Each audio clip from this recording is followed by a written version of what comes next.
Wajumbe wa kamati hiyo chini ya mwenyekiti Mheshimiwa Machano Osman Saidi wametoa msisitizo huo kwa nyakati tofauti wakati walipotembelea maeneo kadhaa kisiwani Pemba yanayoendelea na taratibu za uhifadhi wa kupanda miti aina ya mikoko ili kuweza kuzuia athari za kimazingira zinazoweza kujitokeza. Wamesema taifa linakabiliana na changamoto mbalimbali za mazingira ambazo kwa kiasi kikubwa zinatokana na tabia za watu, ikiwemo ukataji wa miti ovyo na uharibifu wa misitu, ambapo jitihada mbalimbali zinahitajika katika kukabiliana na uharibifu huo. Hii kazi ni muhimu sana kwa nchi yetu. Uhifadhi wa mazingira ni suala la dunia sasa hivi. Yaani dunia inazungumzia uhifadhi wa mazingira. Kwa kweli tumeridhika na kazi yenu.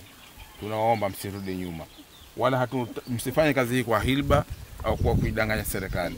Fanyeni kwa kujitolea. Hili eneo nchi ni moja, lakini hili ni eneo lenu. Nao viongozi wa ofisi ya makamu wa kwanza wa rais wanaoshughulika na masuala ya mazingira wamehakikishia kamati kwamba serikali inaendelea na hatua za kufuatilia mwenendo wa hali ya mazingira nchini na kuchukua hatua ili kukabiliana na changamoto za mazingira na mabadiliko ya tabia nchi. Yote ambayo tumeiona na mengine iko mbali ni matokeo ya juhudi za ofisi ya makamu wa kwanza wa rais kwa kushirikiana na wanashirika hawa.